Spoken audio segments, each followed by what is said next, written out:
So as you can see, I've moved these Cornish hens, the Cornish Cross hens, and the Australorps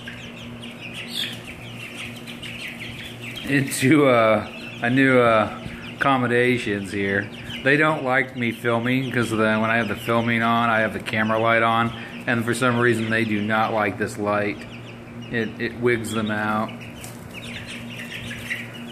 But as you can see, they're really big, the Cornish Cross. They're about 2.5 times the size of the Australorps, which are the little blackbirds.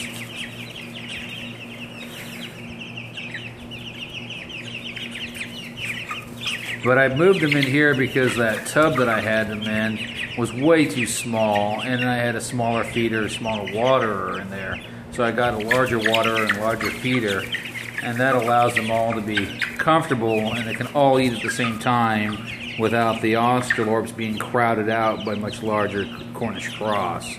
And that reduces the bird's stress. And, I'm going to go ahead and shut off this camera's light because obviously it's bothering them, it's stressing them out, and that's not something I want to do.